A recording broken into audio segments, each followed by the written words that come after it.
We're going to get started. Again, this is the live presentation. So for everyone here, you're going to get the bonus of being able to interact with us either through the chat room. You always feel free to ask your questions there. Tom will handle the second part of the presentation. Will be in the chat room to answer you while I'm presenting. So feel free to ask any questions in the chat room that Tom can answer. And then at the very end, so after both my presentation and Tom's presentation, we will do a quick Q&A depending on how long we've ran, because I have a history of taking way too much time when talking. Although this presentation is a bit shorter because I built it to allow Tom to speak for more than 3 minutes, for which you will certainly be grateful. So today's presentation is about how to program or your training, mostly in the terms of exercise selection strategy, depending on the body type you have. So depending on the length of your arms, depending on the length of your legs, torso, stuff like that, that all impact how your body can respond to exercise. Or most importantly, which muscle will be more dominant in some exercises. So if you have short limbs or long limbs, then the best exercise strategy for you will likely be different. So Tom has long limbs, I have short limbs. So the best assistance exercises, either for building strength, so the movement that will correct our weaknesses in the main lift, or for hypertrophy will be different. So we'll need to emphasize different muscles. We will need to emphasize different movement or corrective exercises. So that's the theme for today. So let's get started. Send to stream here. I put myself here. I'm okay. You can see me. So train right for your body type. All right, with a nice sumo deadlift, Tom's favorite movement, especially with all the CrossFit plates on there to make you look strong. Right. So that's the theme for today. But before we get started, I would be really bad at my business by not telling you about the special offer that we have on T Nation. We have on Thibaudeau. T Nation also have some nasty promo for you on great supplements, on my favorite supplements that will be sent by email. On Thibaudeau.com, you can have 35% off on absolutely everything there. So the courses, the programs, you can just type body type 35 and you get 35% off. But even crazier than that, you can get all access inclusive. So basically all our training programs and add-on for only $2.99. So it's just on Thibaudeau. It's going to be in the product section there. So that's literally like a once in a lifetime opportunity. That's way better than buying the Ferrari you've been looking for. So that's going to be awesome. Anyway, that's as far as I go from a marketing standpoint because I'm highly uncomfortable doing that. So before I get completely out of my zone because I hate talking business, let's talk about today's presentation. Now, before we get started with the strategies to optimize your training for building muscle, which is my section, Tom will cover the strength section, I need to first discuss hypertrophy. So just basically, we need to understand what actually makes muscles grow so that we can understand the recommendations I'm going to be making as far as exercise selection and program design is concerned. Okay, so the first thing we're going to cover is what makes muscle grow. So we have 3 possible stimuli that have been touted as the driver of hypertrophy. The first one, which has been the most popular for many years. In fact, it's still being taught in college, even though, as we will see, it is actually not relevant or that relevant to muscle growth, is muscle damage. It used to be believed that the more muscle damage you create, the more hypertrophy you cause, basically muscle damage being the direct stimulus for muscle growth. And it does make sense when you think about it. It's elegant. You break down muscle tissue, and the body will rebuild that muscle bigger and stronger to withstand a similar stress in the future. It does make sense. And when you look at the original science, they actually found that the more muscle damage you have, the higher the increase in protein synthesis is after the workout, proving, quote unquote, that theory. However, as science, or more precisely, the measurement devices that could measure protein synthesis and how that protein synthesis is being used, what was found is that the protein synthesis stimulated from muscle damage is only used to repair the damage, not add further tissue. Okay. In fact, if you're talking about natural lifters who have a limited capacity to increase protein synthesis, limited by their own hormonal levels, well, if you use more of that potential protein synthesis to repair tissue, you have less protein synthesis left to add new tissue. So in that sense, too much muscle damage could actually impair growth. Okay, it was also found that several protocols could lead to muscle growth despite having zero muscle damage, kind of throwing a wrench into that theory, right? So muscle damage is not what we're looking for when it comes to building tissue. All right. So the second possible source of hypertrophy or driver of hypertrophy is mechanical tension. Essentially, you're imposing tension on the muscle fibers. The fibers have to produce force to oppose a resistance trying to lengthen the fiber. So even whether you're trying to shorten muscle, concentric, or lengthen it under control, in both cases, you are fighting against a resistance trying to stretch that muscle, and creating the tension to either resist that or overcome that increases what's called mechanical tension or tension. And that will actually trigger many growth pathways, like the mTOR pathway, for example, which will then increase protein synthesis. And that is the main stimulus for muscle growth, creating mechanical tension, imposing mechanical tension on as many fibers as possible. Okay, we will see that in a moment. The third possible option when it comes to building hypertrophy is metabolic factors or metabolic factors. These are hormones, local hormones or local growth factors being released inside that trained muscle in response to the accumulation of some metabolites that are produced via muscle contraction. Could be lactate, or what some people call lactic acid, erroneously, but it's lactate.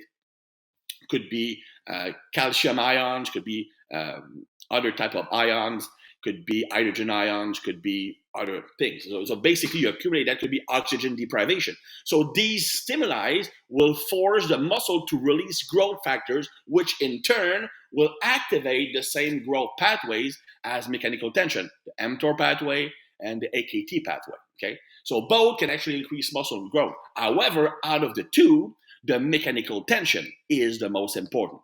The best analogy I could give you is that, let's say that building muscle is like growing a plant.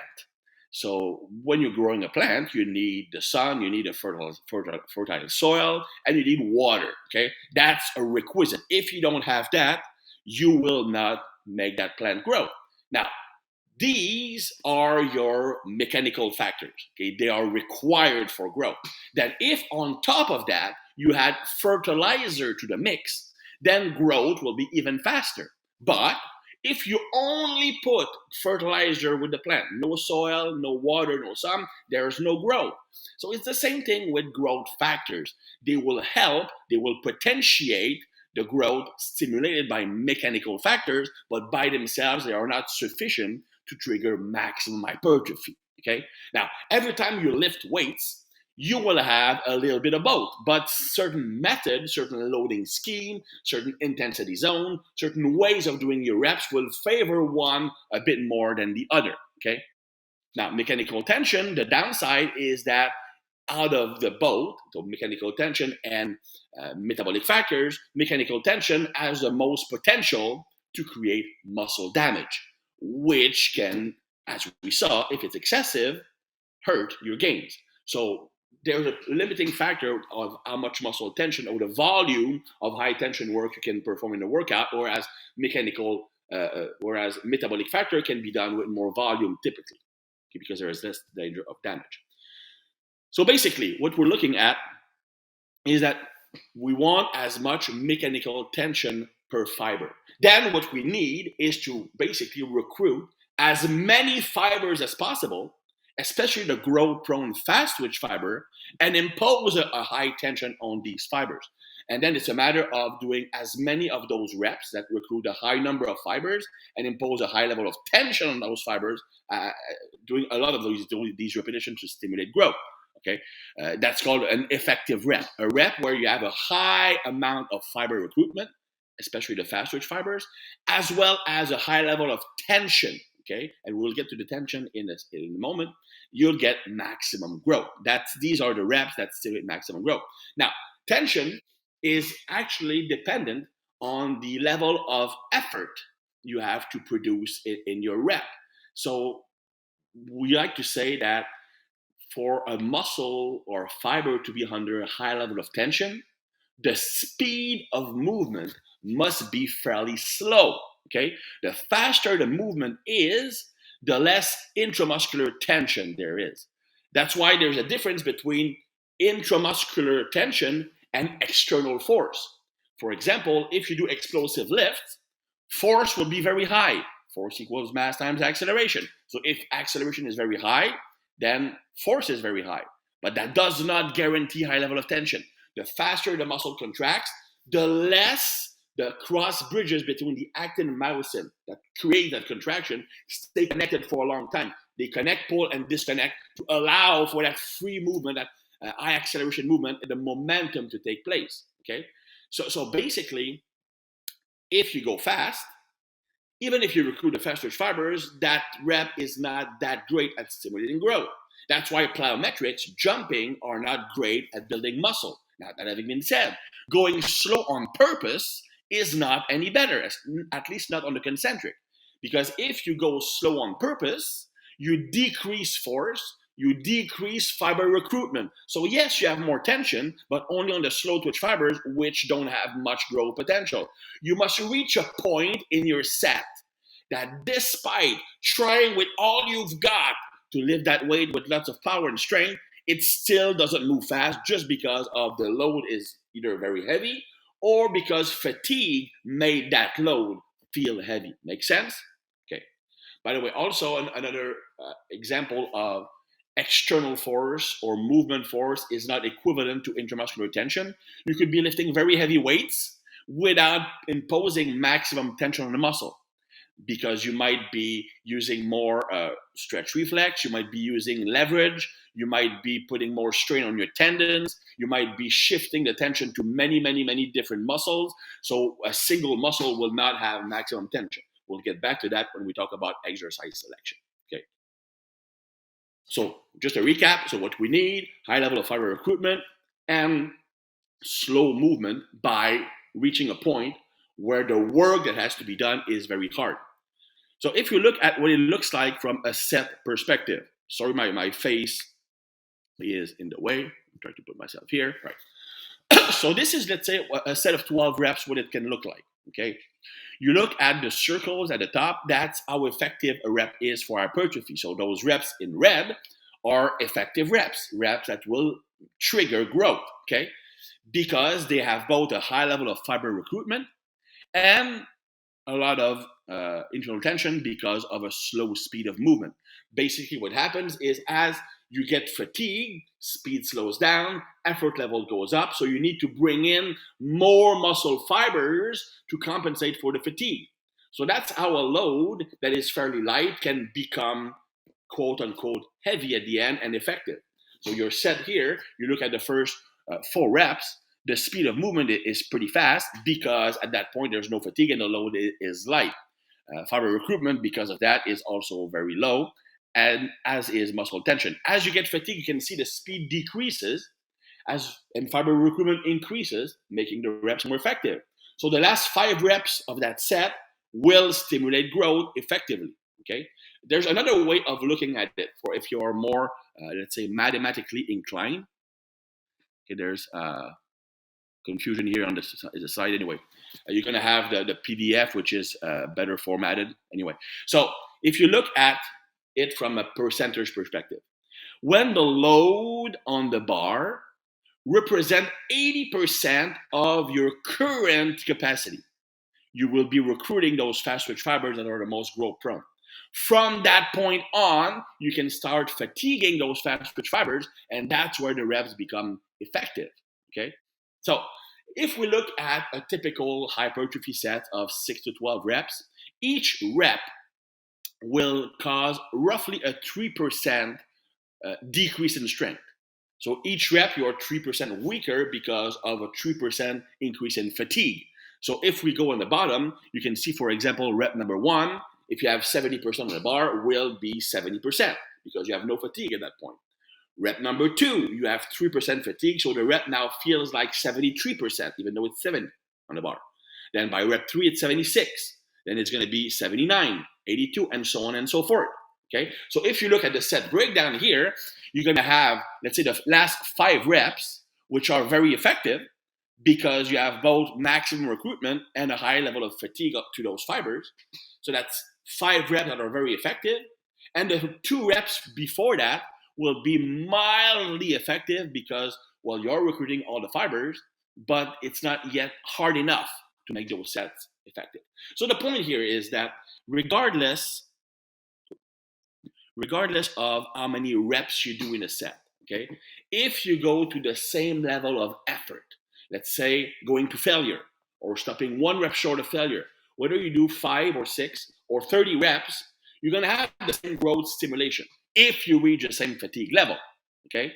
Now, the downside is the more reps you do, the more fatigue you accumulate. And call me crazy, but personally, I don't like doing twice as much work to get the same salary, if you get my meaning. So if doing sets of 15, 20 reps gives you the same growth as sets of 6 to 8, provided you reach the same level of effort, then why would you want to do 2 or 3 times as many reps? Now, when we're going to get to the metabolic factors, that's where the higher reps come in. But if we talk about maximizing muscle tension, which is the main driver of hypertrophy, then sets of 6 to 8, maybe up to 10 reps is the best zone to train in for hypertrophy, okay? Because it allows you to create less fatigue with the same growth stimulus. Now, let's switch gear a bit before we move on to exercise, just so that we talk the same language. When you do a rep, we have 3 different phases to the movement. You have the eccentric, which is lowering the weight or lengthening, stretching the muscle fibers while they are resisting external resistance. You have concentric, which is trying to overcome a resistance, shortening those muscle fibers. And you have the transition in the lengthened state. So a position where the muscle is lengthened but still under load. Let's say you're doing a dumbbell press. In the bottom, the muscle are lengthened, but they're still under tension. It's called stretch-induced hypertrophy. Now, all 3 phases can stimulate growth, and all 3 phases stimulate growth via slightly different mechanism. So really, all 3 phases are important when it comes to maximizing growth. So if we look at the eccentric portion of the rep, first, you will have more fast-twitch fiber recruited. You will have less overall fiber recruited. So basically, meaning that when you accentuate the eccentric, you will have a preferential recruitment of the fast-twitch fibers, which is one of the reasons to emphasize that eccentric. Second, and that might be the downside, there is more muscle damage induced by eccentric action. So the more you emphasize the eccentric, the less volume you can do. We get that. That's super important. I am very pro emphasizing the eccentric.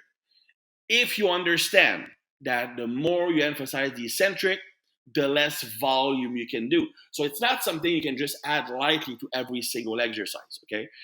It's something that I would add as an intensifier, for example. Doing negatives at the end of a set, for example. You do your reps to failure or close to failure, then you finish off by 3 or 5 eccentric only reps just to get a bit more growth, which is a method I personally really like. Or you can use a slow eccentric on all of your reps, which has some benefits that we will see in a moment. But the more you emphasize the eccentric, the more recovery time you need from that workout. It is very important to understand that. So if you're someone who likes to train 6 days a week, or do a lot of volume, or hit a muscle 3 days a week, emphasizing the eccentric might not be the best solution for you, okay? If you like high volume, well, overemphasizing the eccentric can probably be too much for your recovery capacity. You need to understand that, okay? Now, there will be some cases where a slow eccentric is actually warranted because it's very effective to improve motor learning and the capacity to recruit a muscle. So if you want to do that, then understand that you can't do as much volume in your session. Okay.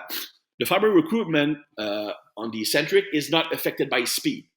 It is on the concentric. On the concentric, if you go slower on purpose when the weight is easy, okay? Going slow when you have to go slow because you just can't push hard is different than trying to go slow on purpose. Going slow on purpose during the concentric will decrease fiber recruitment. But on the eccentric, that doesn't happen. So even if you go slow on the eccentric, you will not decrease fiber recruitment. So there's no downside from a muscle tension and muscle recruitment from going slow on the eccentric. The only downside is that if you go too slow, let's say 8 seconds, 6 seconds, it will force you to use a lighter weight, which won't be a problem for the eccentric because you compensate it by going slower, but it will negatively impact the quality or the effectiveness of the concentric portion. Okay, so yes, doing a slow eccentric, controlled eccentric is better than a fast eccentric, but too slow is not better. Like 3-ish seconds, 4-ish seconds is as slow as I would go under normal circumstances. When it comes to the concentric, the muscle fiber recruitment are dependent on the size principle. On the concentric, you always start by recruiting the slow twitch fibers, and you only recruit the intermediate and the fast twitch fibers and the very fast twitch fibers on a need to basis. And that need to basis is either the load is heavy, so it needs more stronger fibers to lift the load. You are trying to move explosively, which requires the faster fibers, or you are creating so much fatigue in that muscle that you are forced to recruit more fibers to compensate for the fatigue of the first fibers recruited. That's why if you go to the same level of effort, let's say failure, one rep short of failure, regardless of the weight you use, it's gonna work because those last 5 reps will be the same from a muscle tension, muscle recruitment perspective. In one case, you can be using heavier weights to get to those conditions faster, or you can use fatigue to get to those conditions. It will take you more reps to get there, the proper conditions, if you use lighter weight, but it still works, okay? As concentric speed slows down during a set, tension increases, okay? We covered that earlier. Because the way that muscles contract is that you have the actin and myosin filaments that are connected and pull to contract the muscles, and they are connected via what we call the actin-myosin cross bridges. The more of these bridges you have at the same time pulling to shorten the muscle, the more tension is produced. During fast movement, you disconnect those bridges super fast to allow momentum to take over. During slower movement, the bridges stay connected and pull for longer. So you have more bridges, creating more tension. Okay. Again, if you go slow on purpose, yeah, you have more tension, but more tension on the fibers that just don't grow because it's too easy, right? But if you reach a point in your set where speed has to slow down, then it will stimulate more growth by having more tension. So really, when you start to feel or see a decrease in speed when you're pushing a rep, that's when the set starts to count. That's when the set starts to work. So yes, volume is important, but it's volume of those effective reps. If you stop, let's say, 4 reps short of failure, okay, you have only 1 rep in that set that is maximally effective. Whereas if you go to failure, there's 5.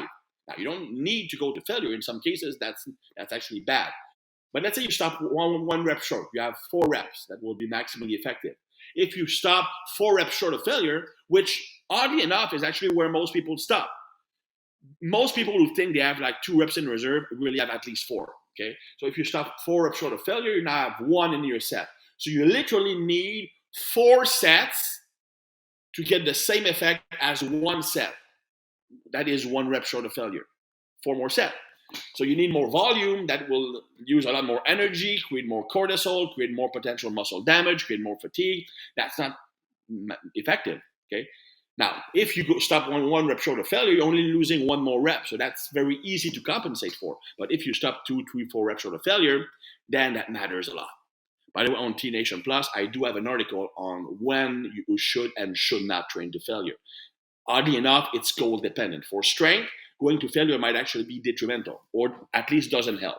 For hypertrophy, closer to failure actually works better.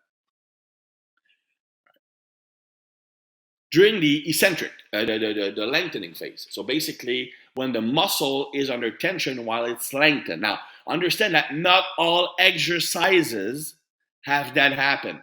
You need to have the muscle still under tension when it is at its more elongated state. Let's look at the dumbbell press here.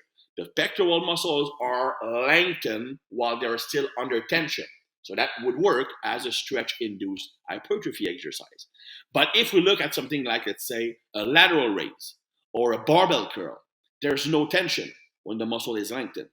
So that is taken out of the equation. Why is that important? Because when we're going to talk about exercise selection, when we're going to emphasize mechanical tension, okay, we want exercises where the muscle can stay under tension for the whole range of motion. So even when you are lengthened, there's still tension on the muscle. So for example, a barbell curl might be better suited, or lateral raise might be better suited for growth factor training. Whereas, let's say, a machine lateral raise or a cable lateral raise, which still puts tension while the muscle is lengthened, might be better as a mechanical tension movement. Okay. So the point here is that in that lengthened position, there's still stress on the muscle. It does activate mTOR quite a bit. So it's very effective for growth. And you can emphasize that either, for example, by holding that low position, that stretch position, 1 or 2 seconds on every rep. The benefit of that is, first, you will activate stretch-induced hypertrophy, which is a nice benefit, but also it forces you to create more muscle tension at the beginning of the movement. And when the muscle is at its most lengthened state, that's where most growth stimulation occurs. So if you use a rebound in the bottom or a bounce, you actually rely on the stretch reflex in the bottom, decreasing the need for muscular tension in the most growth stimulating position.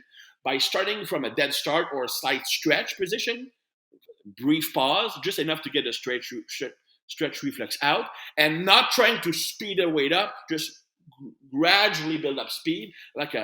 Don't be like a gun, a bullet is just going super fast from the start. Be like let's say a plane.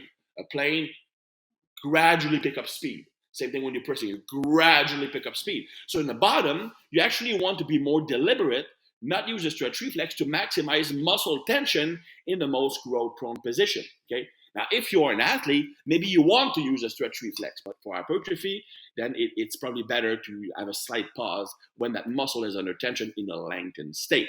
Okay. So, does the way you perform your reps matter? Again, by the way, the PDF will be better formatted because it changes the format when I put it here. Anyway, you're going to get the full information. So does that mean that regardless of how you do your set, the growth stimulation is the same? So you do 30 reps, you do 20 reps, you do 6 reps, it's the same thing for hypertrophy. Yeah, but there are some differences in secondary effect of your set depending on how you are performing your reps. For example, if the easy part of your set, remember what we saw earlier with a set of 12 reps, the first 4 or 5 are very easy reps. Only the last 5 will be really hard reps. Okay, the first 4, you can basically do anything because it's super easy. Now, if you do these first 4 or 5 reps by trying to accelerate as much as possible, okay, you control the eccentric, brief stretch from the bottom, and then boom, explode. Okay, so at the end, like the last 5 reps will still be hard reps and they will still be slow because the last 5 reps to failure will, because of fatigue, become slower. But the first reps will be fast. And if you are an athlete, the side benefit of that is that it actually will help you improve power or explosiveness. So if you have an athlete with a very short period of time to train, let's say 12 weeks prep period before the season, you probably cannot afford to do an hypertrophy phase and a strength phase and a power phase. So adding a power component to your hypertrophy work might allow you to get a little bit of both worlds, right? However, if you go on the other extreme, not only do you just control the weight on the first 4 or 5 reps, which are easy, now you go slow on purpose on those first reps. Tension will be higher. Now, it doesn't make them more effective because fast twitch fibers will be not recruited. But what it does, it improves movement control, it improves motor learning, it can improve the feeling of the muscle, it can improve the capacity to contract that muscle. Mind muscle connection is a thing, right? So if you're a beginner, or if you have a muscle that you have a hard time feeling properly, then using those slow reps to work on the skill of contracting that muscle might be beneficial in the long term. Now, in both cases, the last 5 reps of the set will look pretty much the same, but you get a different effect from the earlier part of the set. Same thing if we pause in the bottom, as we saw, it negates the stretch reflex, increased tension in the bottom might be better for hypertrophy. If you bounce in the bottom or use the stretch reflex as an athlete, it can help you develop the skill to activate the stretch reflex, which will make you more powerful and also better protected against injuries. So now, if we look at the bulk or the milk or the important part of the webinar today, what influences or what should influence your exercise selection? Because that's what we're talking about. I mean, let's not kid ourselves. If you train with a high level of effort, so basically high proximity to failure, and you do a non-stupid amount of volume, then the training will work. So basically, you need first create as many effective reps as you can in a set. Second, have a progression model. So are you progressing gradually? Maybe not week by week, but certainly an upward trend. Then your training will work. That's as simple as that. Hypertrophy is super simple. Okay. However, what can make a difference in the overall outcome, especially in the long term, is exercise selection. What will be the best exercise strategy to optimize your own body, both in terms of I want to use the best exercises to stimulate a muscle on my body, and I want to emphasize the muscles that I need to develop more to get the look that I want. Okay. Now, one thing that irks me a bit with the current trend of the biomechanically optimal exercises is that yes, biomechanically a movement might be optimal. Yes, like that is the function of the lat and so on and so forth. But there's such a thing as the nervous system. It's just not. We're not just a pack of bones and meat and the meat moves the bones around. The boss is the nervous system, and the fact is that in the human body, each function is not done solely by one muscle. There are many muscles involved in something as simple as a bicep curl. Okay, and your nervous system can bias one or two muscles in an exercise, changing the dominance of the movement slightly. That can depend on your leverage. That can depend on your past experience. For example, okay, I'm going to give you an example. I actually know 2 people with whom that happened. One was Claire Height, who's a bodybuilding coach who also wrote for T Nation a while ago. And the other one is a friend of mine who's a bodybuilder here. And both had a pretty severe size difference between their right and left arm. Okay, everything else was in balance, but left and right arm were out of balance. And we couldn't figure out why. Okay, and I was talking to my bodybuilding friend, and he said, "Well, no, I don't use bars. I only use dumbbells to make sure that both sides work equally and get the same stimulation. But to no avail, it's still like 1 inch bigger on one side." And like we were talking, and turns out that when he was a kid, he was always someone who was really passionate about muscle. Ever since he was like 12 years old, he wanted a muscular physique. And every time he would pass in front of a mirror, he would flex his right bicep all the time. Boom, boom, boom, several times a day. You do that over several years, you become really, really good at contracting that right bicep, but less effective at contracting the left one. So once he got into weight training, he was obviously better at contracting, squeezing, stimulating, making grow that right muscle. So he was creating a neurological bias by being better at recruiting muscle. Now, that's from a left to right imbalance. But the same thing can be said for, let's say, if you are working on a farm, you're carrying weights around all day long, your traps and arms will probably be really responsive to training because you're always carrying boxes around. This gets lots of work, arms get lots of work, forearm get lots of work. So when you get to the gym, then these muscles will respond much faster than the muscles that were neglected by your work. An example, a bodybuilder that my friend is training and that I'm helping with, national level bodybuilder, huge arms. That is by far his dominant muscle. He doesn't train arms. He literally does zero arms isolation. But he's been working construction for years and years and years and years, carrying stuff, hitting stuff with a sledgehammer. He did all the hard physical work. So his forearms and arms just respond at anything. Okay. Hockey players. I've trained lots of hockey players. They build legs better than most bodybuilders. Right? They don't reach that bodybuilder level, but they build muscle in their legs faster than most people who train in gym to train their leg for hypertrophy, just because they are so good at contracting their legs from all the skating they do. Same thing with speed skaters. Okay, so you can create muscle bias by being more effective, more efficient at recruiting certain muscle. If you have a very dominant bicep, well, most pulling movement can actually be more bicep dominant, and it's going to be harder for you to develop the lats, even though it's a biomechanically optimal movement for lats. That's something you need to take into consideration. Okay. Also, the order of exercise matter. For example, if you create fatigue in the brachialis before hitting biceps, then you will recruit more biceps, less brachialis when you do the bicep movement, which will help you. It's something that has been found in research, that pre-fatiguing the brachialis and the brachioradialis increases biceps activation when you do a curl. But it's something that instinctively or through experience, guys like John Meadows found out, that start your bicep training with brachialis work, and that actually kind of makes your bicep training more effective. So your body type will impact the best exercise selection. For example, I have short legs, I have a long torso, I have a long tibia. I can just look at a squat bar and my quadriceps will grow. But it would literally take me 10,000 glutes exercise to get a modicum of glute development. Tom would be the opposite because you have long legs. Okay, so that is a factor. Then there's also the hypertrophy strategy. So some exercises are better suited for mechanical tension work or heavier work with a tension in a lengthened position, while some exercises are better suited for metabolic factors. So if you look at just, that's an example here, but we will cover each muscle one by one later on. But that's an example for the torso muscle, pressing muscles.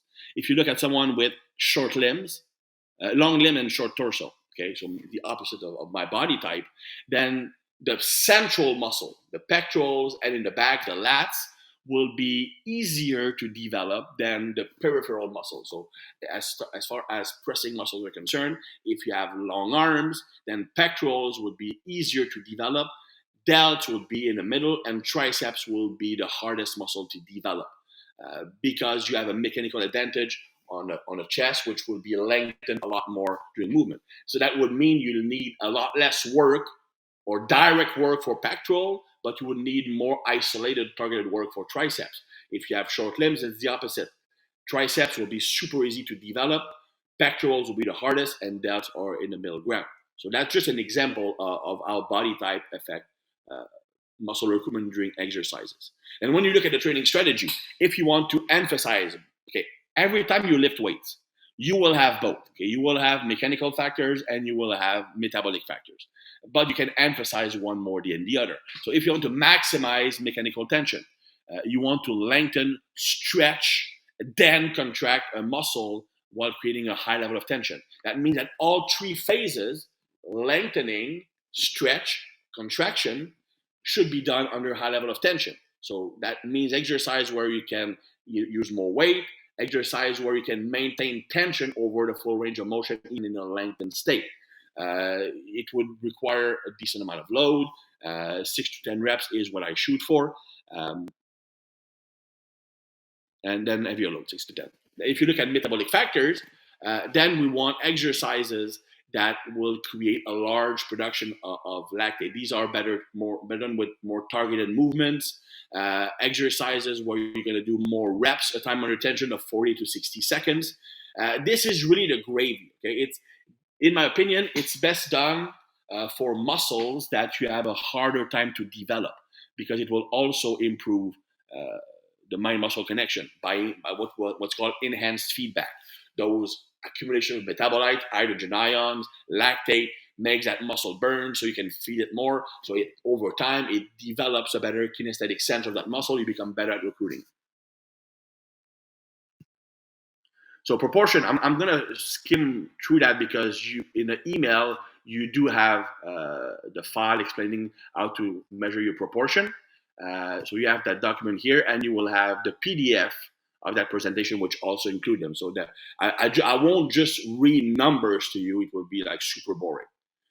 But what's really important to understand is these slides here. So if you look at the length of your legs, for example, if you have short limbs, you will be naturally better at squatting movement.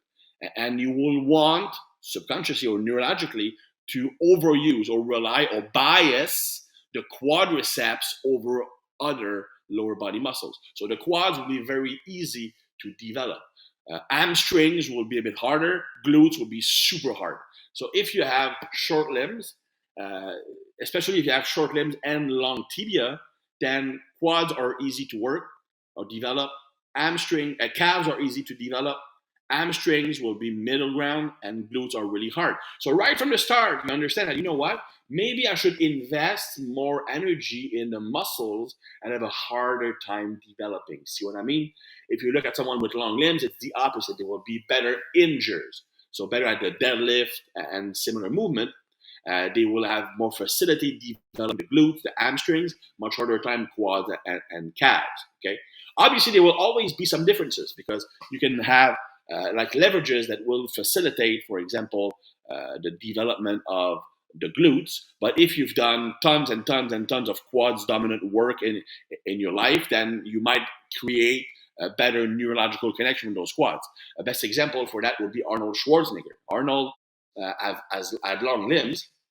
So typically speaking, from an upper body standpoint, it means that he would have a hard time building the biceps because people with long limbs normally are better at developing the central muscles, so chest, lats, mid back, and a harder time with the peripheral muscles, the limb muscles.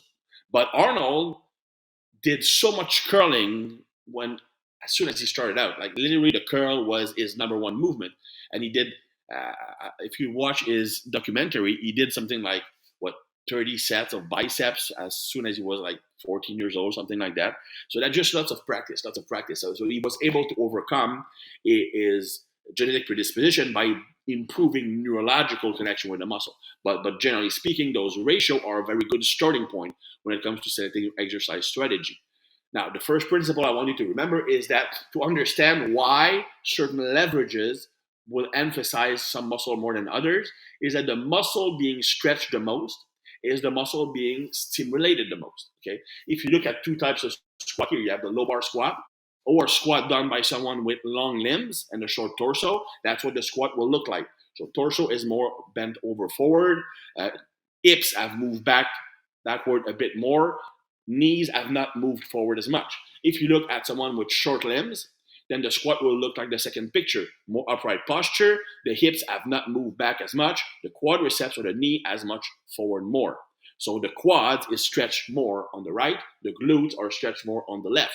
So on the left, you're going to have more glutes activation, more lower back activation, whereas on the right, you're going to have more quadriceps activation. Okay, I'm not telling you the squat becomes a glutes exercise, but there's more recruitment there.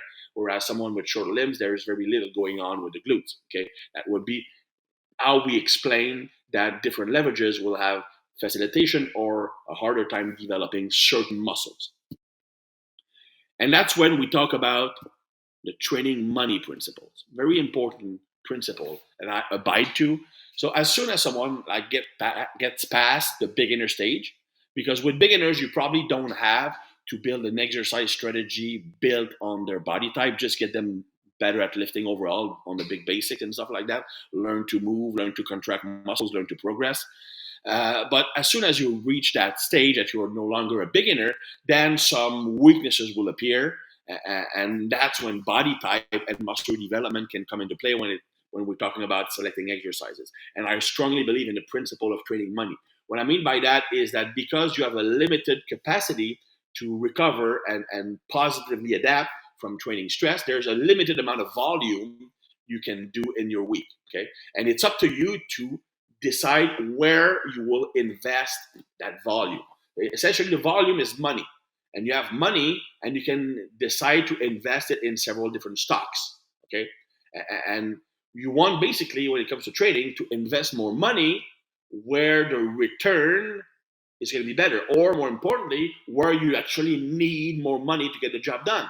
So if you have quadriceps and triceps that grow super easily, well, probably just doing squats and bench press or close grip bench will be enough to make those two muscles grow. It's much better to take some volume away from those two easy to develop muscles and invest it in harder to develop muscles. So if you're, let's say you have a very hard time developing your glutes, but a very easy time building your quads, maybe you want to use the minimum amount of volume necessary for your quads, and maybe take the extra volume that you're liberated from not doing as much quads work to invest that more on your glutes. So that's where the body type plays the big role. It helps you understand which muscle do I need to invest more money in. Okay. So another point I want to mention, okay, when I'm doing those slides, I'm mentioning mostly free weight exercises. That's just from a simplicity standpoint. In reality, when we are talking about hypertrophy, okay, for hypertrophy, machines are very often more effective than free weight. For hypertrophy, strength is different. The reason is that machines, okay, let me get back to that. Remember when I said earlier that the key for hypertrophy is recruiting as many fibers as possible, especially the fast twitch fibers. Remember that? Well, the fast twitch fibers are part of a complex called the high threshold motor units. Okay, and high threshold means what? It needs a high level of neural drive to get those fibers recruited. Okay, the neural drive is being sent from the nervous system to the muscles. The stronger the signal, the easier it is to recruit the fast twitch fibers. Stronger signal, more easily reach the high threshold of activation. The weaker the signal, the less likely you are to reach that threshold. Make sense so far? Good. So again, your nervous system does have a limited amount of activation, drive, excitatory that we can send to the muscle. The more you divide it into many muscles, the less likely you are to have a strong drive to any muscle in particular. That's because you are dividing that amount of drive. It's like I'm pouring water. Well, if there's only one river, then the current remains strong. If there's many like little rivers branching out, then the current becomes weaker and weaker and weaker. That's what happens with your nervous system. So when you are using, let's say, a squat, let's say a squat, on the squat, you need to divide the central drive between the quads, the glutes, the adductors, the core, the abdominals that stabilize your body, the lower back, the upper back that holds the weight, the shoulders, and to coordinate all those movements together. Lots of brain power. So there's very little that will actually make it down to the quads, make it much harder to recruit the fast twitch fibers, or much more systemically fatiguing. If you go to a hack squat machine, now you have mostly quads, some glutes, but there's very little core, very little upper back. So as a result, a lot more excitatory drive makes it to the muscle that you're trying to build. It makes it much easier to recruit the fast twitch fibers, creating a high level of stimulation. So the more stable a movement is, the better it is for hypertrophy typically.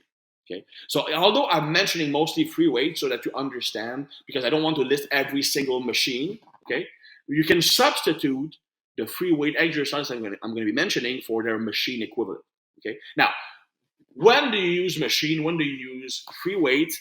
I built a little table here that will help you answer that. Basically, the easier a muscle is to develop for you, okay, the more you can go with free weights. The harder it is to develop it, the more you should go with machine or pulley exercises or more stable movement. The reason is that if a muscle is very easy to develop, it means that neurologically you're super efficient in recruiting it. Here's the thing, okay, and something that's super important, and that was a very old study. They looked at the EMG, the amount of muscle activation, as well as the neural drive, the excitation of various exercises. And what they found is that the more experienced you are in a movement, the better you are at a movement, the less neural drive you need to get the same activation level at the muscle level. That's because if you're very good at the movement, you have what's called synaptic facilitation. You improve the quality of the synapses, the part where the signal makes it from the nervous system to the muscle. Okay, that's a synapse. And you can even increase the number of synapses. If you're familiar with Pavel Sasulin work, when he talk about grease the groove, that's what happens. You're basically making your synapses, your neuromuscular junction, more effective at relaying the signal to the muscle. So the better you are at a movement, the easier it is for you, the more naturally inclined you are for that movement, the less brain power or less activation you need to get that muscle, those muscle firing. So for example, let's take myself. I'm a natural squatter. Even though the squat is in theory less effective for hypertrophy than a hack squat, I get better results from the squat because I'm so neurologically efficient at the squat that I don't need lots of activation to get the quads going. So I don't have detrimental effect. Someone who's less effective at the squat will probably be better off by using a hack squat machine or a leg press to get the maximum hypertrophy. So basically, the easier it is for you to make a muscle grow, the more you can go with free weights. The harder it is, the more you should go for the more stable movement.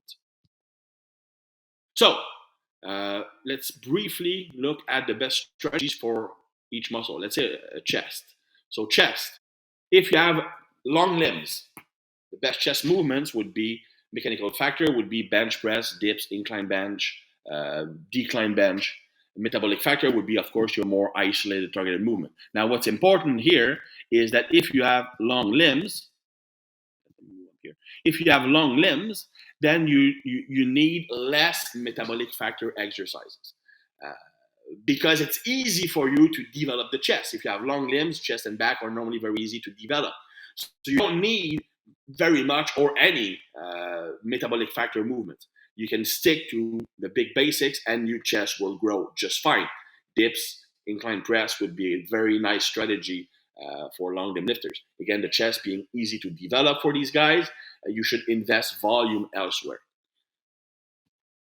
If you have short limbs and narrow clavicle, okay? So basically, there's a chart explaining all of that, and a table I'm going to cover in a moment.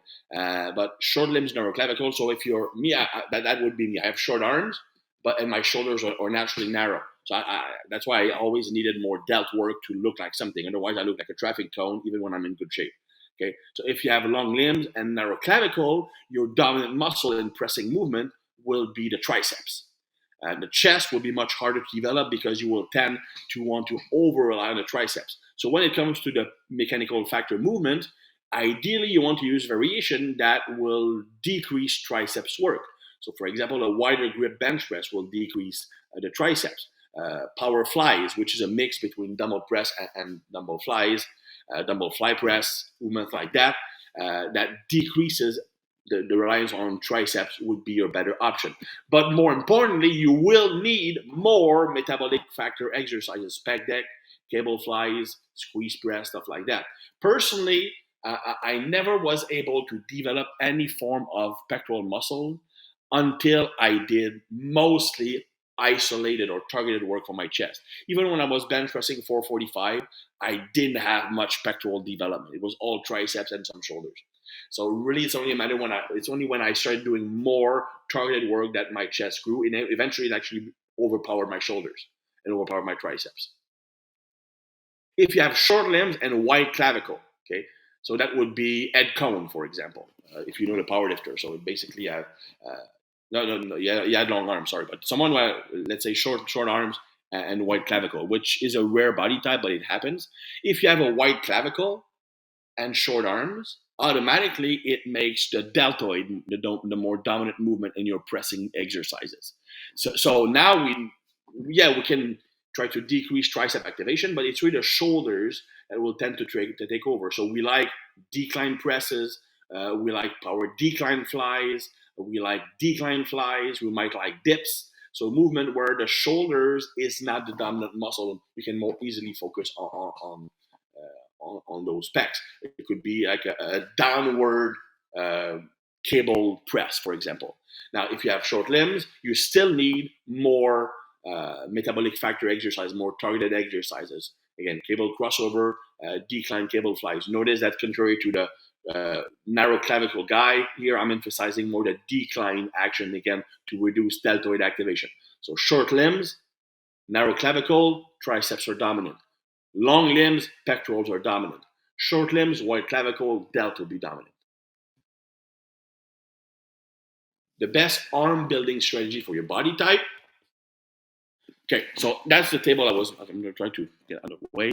So again, if you have long arms, would be wingspan longer than height. We saw that earlier. And that will make it the triceps and biceps harder to develop. So you would probably need more targeted work for these movements or these muscles. If you have short arms and a narrow clavicle, so for example, your wingspan is equal or less than your height, and your hands are hanging lower than the middle of the hip bone. So you have basically when you measure the wingspan, it includes shoulder and it includes arms. So if you have narrow clavicle, then most of that length or that wingspan is by arm. So your arms can be hanging lower than your hip bone, but you can still have that shoulder arms.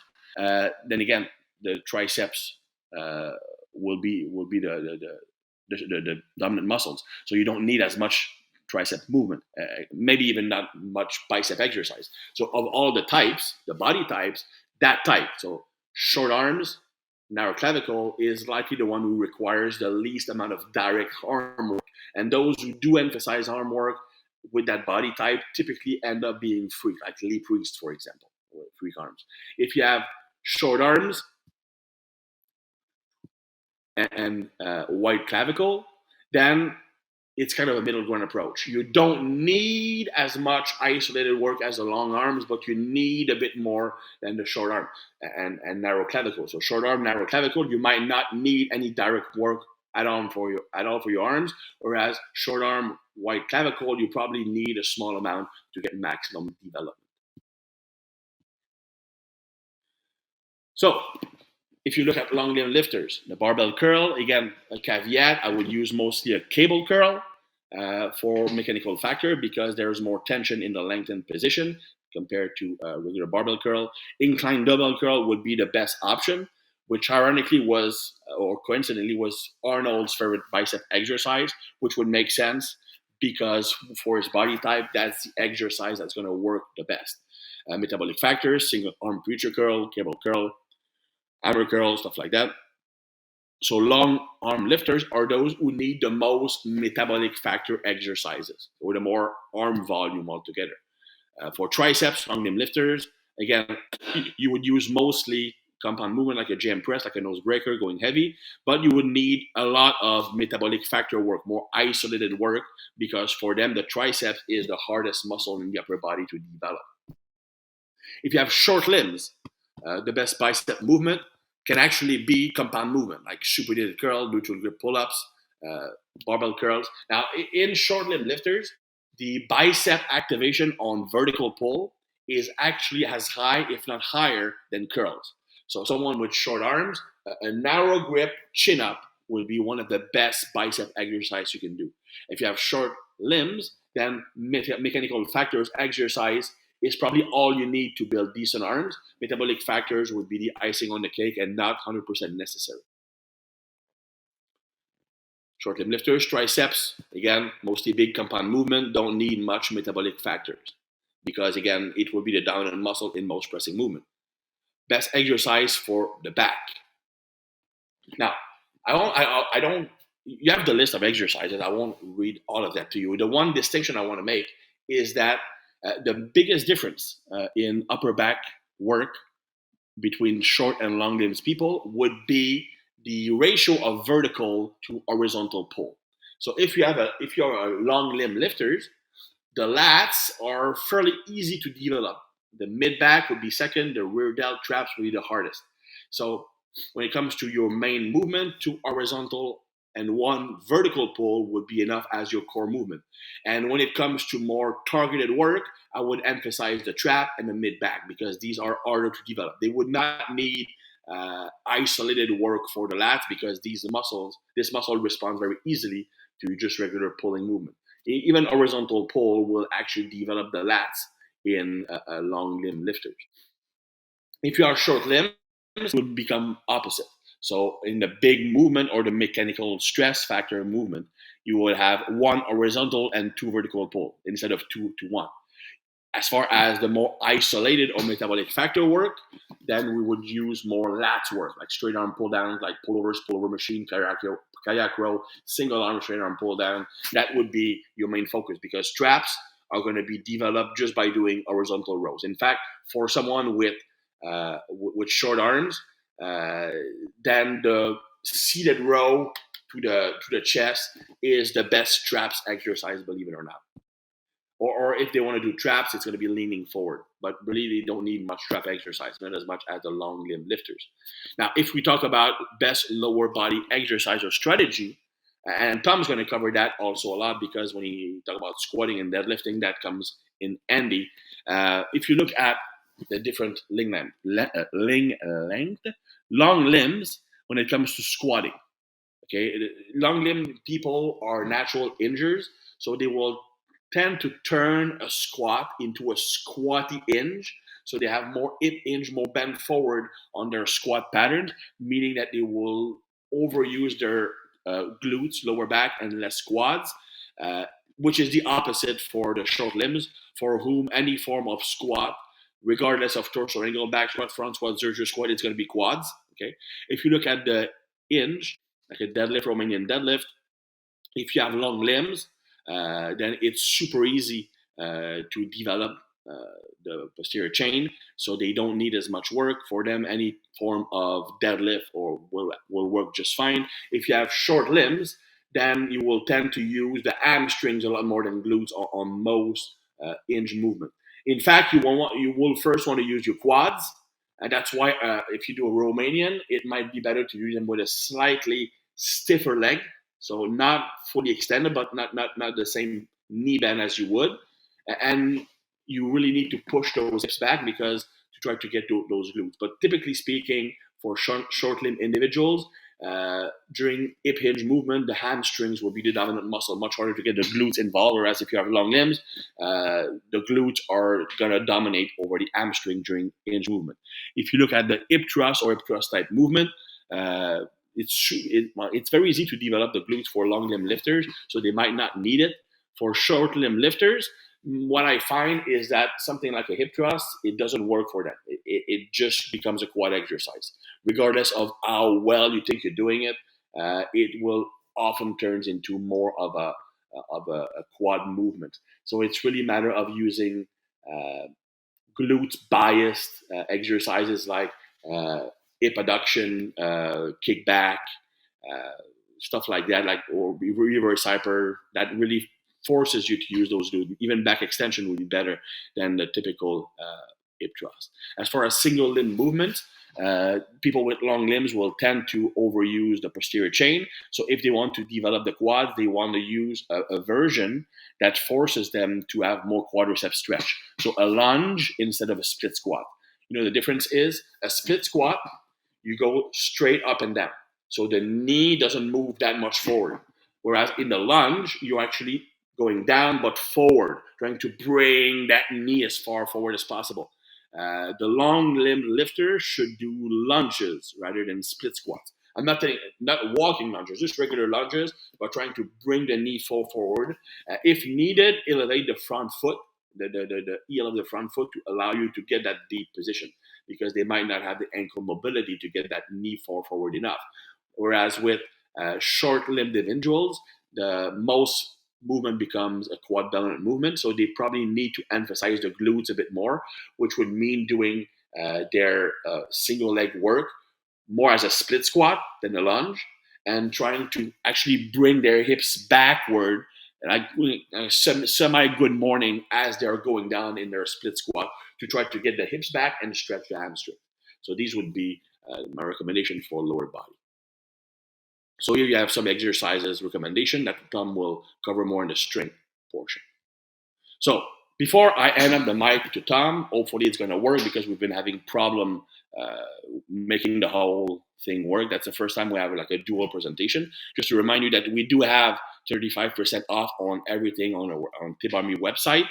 That's good for until August 27 with a promo code BODYTYPE35. So you just buy the programs or course as you would normally, and in the checkout you just enter the promo code.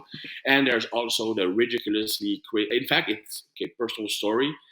Like an hour before we started this broadcast, I was on the phone with my business partner because I told him like lower the price, and he wanted to limit it to 10 people at like $500. I said, dude, I mean, trust our program. Let's make it crazy. So offer something that nobody can match, like 90% off, and because that might be the last chance you have to get that offer because our cycle of program will change, and in September we're going to have all new product line in play. But that's the best way to get a hold of every program I've written on the website and that Tom has written on the website, so that you can actually not just do the program, because not everybody needs like 20 programs, but you're going to learn how we program for certain situations. So for strength, for hypertrophy, high volume, low volume, if you're a different neurological type.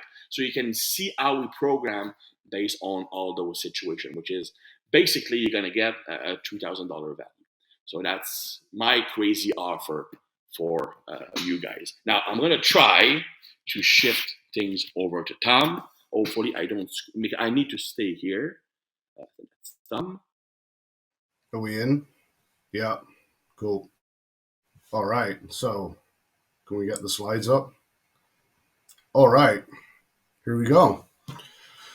So we're going to move on now to basically the impact that body proportions are going to have on your exercise selection based on strength training, but also how you should lift.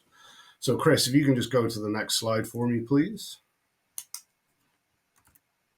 Okay, so when we're looking at someone's ability to perform a specific movement pattern or a strength exercise in this scenario, body proportion is going to be very important because it's going to determine how we move relative to that movement pattern. So what I mean by that is, let's take a barbell back squat, for example. We have to keep that bar over our center of mass, which is essentially our midfoot. So based on how the bar is going to move in a vertical line, our limb proportions are going to determine basically how our body has to move to facilitate that, which is why, as Chris was talking to earlier, a back squat for an individual with long femurs and a short torso is going to look very different to a back squat for someone with a long torso and short femurs, because their body is going to have to adopt different joint angles to keep the bar over their midfoot, because again, that's the kind of thing that we have to keep in line, otherwise we lose balance and the system is out of whack. So that's going to mean you take someone like Lane Norton, for example. He has very long legs proportional to his height. He gets a lot of hate because he has a lot of forward lean when he squats, even if he squats narrow with heels elevated, things like that. But if you watch his squat from the side, what you see is that because his femurs are so long, his hips move so far back in space that his torso has to lean forward that much just to keep that bar over his midfoot. Whereas if you then watch someone else that has the opposite proportions do that same squat, you'd see that the hip is less further back in space, and therefore the torso doesn't have to lean as forward as much to keep the bar of that midfoot. So basically, it's the strategy that our body ends up having to use to complete that movement pattern correctly. So it's going to determine what joint angles we end up going through in that motion, which in turn is going to then determine which muscles are loaded more or less than others.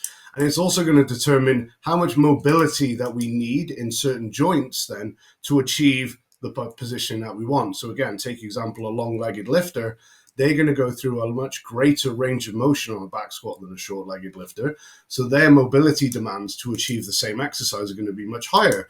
They're probably going to need to do more mobility work and keep on top of that considerably more than someone like Chris, who's kind of a naturally born squatter.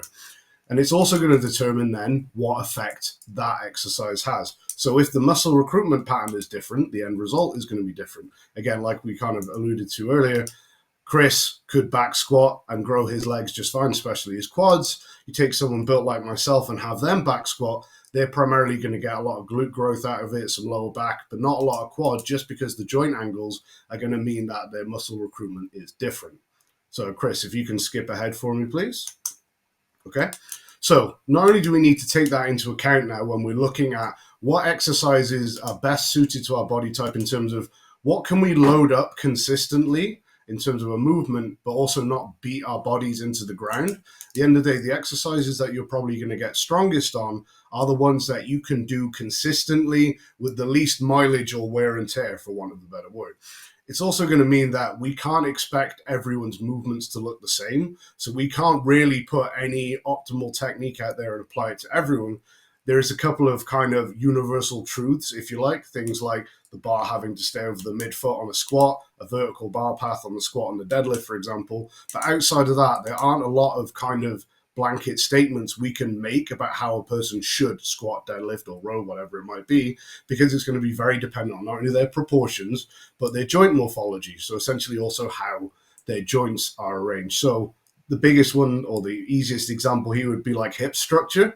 Some people have very forward-facing hips. They might have shallow or deep hip sockets. That's going to alter their ability to get into external rotation, which is going to then determine how wide they can squat, how flared out their toes needs to be, and a whole bunch of other things that we're about to cover. So you can't just say on a blanket statement, everyone should bench with this type of grip, everyone should squat with this kind of grip, stance width, because it is just so variable based on those factors. So what I want to do now is kind of just go through a series of like case studies, for want of a better word, so you can kind of see now what you want to look at. Maybe when you're looking at lifters and thinking, oh, maybe I should try lifting like that, maybe that style would suit me. The type of things that you need to be thinking about, why did that person end up being mechanically optimal doing it that way? Okay, so the first example we've got here is my wife, Naomi. So she has very short femurs, very long torso. She is like built the polar opposite to me. She has almost the perfect squatter's build. Okay, she's squatted 600 at 148, give or take, so like 4 times body weight in reps. So she's putting that build to very good use. Now, what we can see here on the left is that she's got a reasonably narrow stance for someone who's like an elite squatter squatting that kind of weight. She's kind of a little bit outside shoulder width, but she's actually able to get her knees just outside of her ankles at the bottom position. So you could very easily argue that there's actually a little bit of room there for her to widen her stance out and still be able to achieve a vertical shin at the bottom. But the reason we don't do that is because Naomi, with her levers, is very, very quad dominant. So although she could squat considerably wider if she wanted to, she has the hip structure and the ability to do it. What we'd then be doing would be biasing the posterior chain into her squat more, which actually, even though it might reduce the range of motion and actually shift onto what most people would be a stronger muscle group, it's actually going to detract from her maximal strength because we're taking the weight off her biggest weapon, which for her is her quads. So any wider than this, and she ends up weaker, even though the range of motion might be smaller, and even though for a lot of people, biasing the glutes and the hamstrings might be a good strategy. Now, if we then look on the second photo here, this is her sumo deadlifting. Now, generally speaking, if you're built to squat, you're built to sumo deadlift. So she has got a sumo deadlift stance here that actually, again, is pretty narrow. Even though her legs are quite short, she's only like 5'1" now because she shrunk after squatting so heavy for so many years. If she goes any wider than this, again, her strength starts to go down. Most people would look at this and say it's kind of like a semi-sumo stance. So why, again, would this be a stronger stance for her when, again, she could reduce the range of motion by going out wider and even get her torso more vertical if she went more wide, which would actually take stress off her back, which is the natural weak point. But the simple matter is, by adopting this stance, which is pretty close to her squat stance, she can again get her quads into the start of the deadlift very well and almost kind of turn the deadlift into a partial squat. Now, she is always going to pretty much deadlift less than she squats. Like her best raw squat is still above her deadlift despite not focusing on it. But she actually benefits from making her deadlift as squat-like as possible purely because she's so anterior chain dominant. So kind of blanket statements like you should always deadlift more than you squat, or that, for example, when people pull sumo, they always think they need to go as wide as possible with their stance to maximize the leverages. That isn't true. It depends what your primary movers are and what you're best at utilizing. So, and again, in Naomi's case, her quads are her strong point. So she wants to maximize the leverages up to a point where it doesn't start to take away from her quads being able to contribute to the lift. Okay, Chris, if you can go to the next one. Right, so in the next photos here, we've got Rob, who, despite being 12 or 13 inches taller than Naomi, has almost the exact same proportions. So in terms of his femur length relative to his height, his tibia length relative to his height, etc. Now, as we can see here, Rob's now got also a reasonably narrow stance on his squat. He's actually probably about the same proportion as Naomi. However, Rob has got Olympic shoes on, and his feet are angled more forward than Naomi's. Now, the reason for this is that Rob has very, very forward-facing hip sockets. They're almost like facing directly forward, and they're considerably deeper, for want of a better word. So if you think of a ball and socket joint, the deeper the socket is, the less movement that the ball has to move around inside it. So Rob, in terms of hip mobility, didn't get very lucky in the genetic lottery. So he has to squat reasonably narrow, and he also has to have his feet reasonably straightforward because his external rotation ability is quite poor. Now, it's not an issue of mobility. It's simply a fact if he tries to rotate out more, he's basically just going to get to a situation where he's bone on bone. So again, he's in a position where he benefits from being reasonably narrow with his squatting stance. And not only that, he actually benefits, he's so quad dominant that he actually benefits from wearing Olympic shoes. Now, in most scenarios, Olympic shoes will make people weaker because it is going to make the knee travel further forward in space. The further forward the knee travels in space, the lower it is to the ground, which means the lower you then have to go to get below parallel, which if you're a powerlifter sucks because that's where you have to go to and you want to make life as easy as possible. But in Rob's scenario, adding a ½ inch to his range of motion but leveraging his quads into the lift more actually makes him stronger. Okay. But then we look at the second photo, and again, as we discussed, if you're built to squat, you're built to sumo. There he is pulling with a conventional stance, but that's purely because Rob doesn't have the external rotation ability in his hips to be able to go out wide for a sumo deadlift. If he goes out wide, he basically jams into his hip socket, and he has to have his feet pointing almost straight forward for him to get down to the bar, which means then his upper leg is massively in internal rotation. He takes his glutes out of the equation and it just looks like a horrible mess. So Rob almost has to pull conventional despite having the perfect proportions to pull sumo because his joint structure means that he can't get into a good setup for sumo. So again, it's not always just about what your body proportions are, but also your joint structure that's going to determine what lifting style is best for you.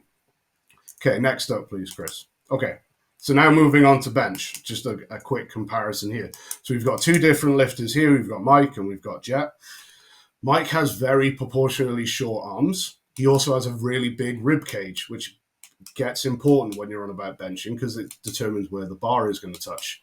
Jet has proportionally long arms and quite a shallow, small rib cage. So as we can see with Mike on the left here, he's got his index finger on the power ring. So for those of you that don't know, in powerlifting, the max legal grip that you can use is going to be that some part of your index finger has to be on that ring.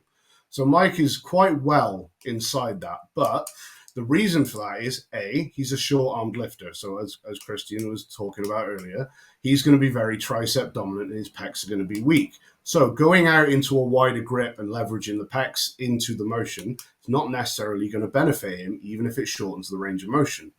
Now, the other thing that we need to think about here, if we're on about moving maximal weight, is how do we get the bar to touch on the most optimal point possible? Now, for Mike, with his big flared up rib cage, when he arches on the bench, his highest touch point is about an inch below his nipple line. So it's quite high on his torso. So if he goes super wide, actually what happens is he ends up touching above his nipple line, which is actually lower in space than where we're seeing there. So that narrower grip that he's using, A, allows him to leverage in his triceps more into the lift, which for him specifically is a benefit. It also basically allows him to touch the bar on the absolute highest point of his torso, therefore reducing the range of motion. Then if we go over and look at Jet, we've got the complete opposite. With Jet's kind of shallow rib cage, his highest touch point is way further down his torso. but like more towards his stomach. But because he's a long-armed lifter, he wants to leverage his pecs into the lift as much as possible. So as we can see, you can't really see it on there, but Jet has a grip that's kind of just inside the max legal grip, so kind of like, I think, middle finger on the ring there. Now, even though that means his touch point is lower in space than it could be, to him, that's a benefit because it still allows him to leverage his pecs more into the lift, which are his natural strong point. So again, all these things have to be taken into consideration when you're looking at how should I lift to either move the most weight or to keep my joints in the most stacked positions and all these types of things. Okay, next up. Okay, so we've also got another example here. Now for squat, looking at hip morphology again. We've got Jet again on the left just because he's so photogenic. We've got him there using what I would call is probably like a typical stance and setup for a long-legged lifter. So like Jet's leg length is probably like in the mid-50s relative to his height. So he's pretty long-legged. Now, the problem you run into with long-legged guys when you're squatting is that since their torso is so short, there's only so wide they can go with their stance before their hip ends up moving so far back in space, their torso can't physically lean forward enough to get the bar over their midfoot. So whilst they would benefit from going really wide and putting it all on their ass and their hamstrings and their lower back, they actually will get to a point where they simply can't hip depth because it's impossible for them to have enough hip flexion. So a lot of the time, these guys actually end up using a stance that you think probably should be wider than it is, but that is what they need to use to hit depth in good alignment. Now, if we look at Adam over here, now for context, Adam is a multiple WPC, multiply world champion and world record holder. Adam, I'm sorry if I've missed some details there, but you get the gist of it. He's a very high level equipped and also a very good raw lifter. He has similarly proportioned legs to Jet, like kind of mid 50% probably. But now we look at his stance and we can see that he obviously has very outward and probably shallow hip sockets to get into that type of external rotation. But he's also had to work very hard to achieve that. So even if you had those proportions and his hip sockets, you couldn't just walk into squatting like that because it's going to put the adductors under a lot of strain. And also the glutes are going to have to get strong enough to maintain that degree of external rotation whilst you fall into a squat. So Adam was telling me that when he decided that he wanted to squat like this because it would carry over to his lifting and equipment better, he basically spent the best part of a year squatting in that stance to boxes and just working the boxes down month by month, basically building up his ability to open up his hips, strengthen his adductors, and work on that external rotation until he could finally do a freestanding raw squat with that stance. So then the point I'm trying to make here is that those kind of leverages that you see Adam using there, even if you have the body type for it, it doesn't mean that you should jump into using them straight away. In the same way that a big mistake a lot of people do when they think, oh, I should probably pull sumo, is they go straight out into a super wide stance and they end up straining and tearing adductors left, right, and center because all of a sudden they're putting those muscle groups under a lot of strain in extremely lengthened positions and they're not prepared to take on that kind of loading. So you have to prepare and work the tissues up to these kind of things. So it's just a kind of a point that sometimes your technique, your final technique is something that you need to work towards as opposed to just jumping straight in. Okay, so let's look at what this means for your programming now. So next one. So some of this has already been covered by Chris, so I won't go over it too much. But basically, if we're a long-legged lifter, that's going to mean that we've got very hinge dominant squats. We're going to have a lot of hip flexion. And a lot of the time, you're going to have as much hip flexion in your back squat as like a short-limbed person would in their deadlift. So you could probably argue that your back squat is going to be almost more of a deadlift than some people's deadlifts. Like if you take me and Naomi, for example, if you look at my torso angle at the bottom of a back squat, I'm more bent over than she is in the start position of her sumo.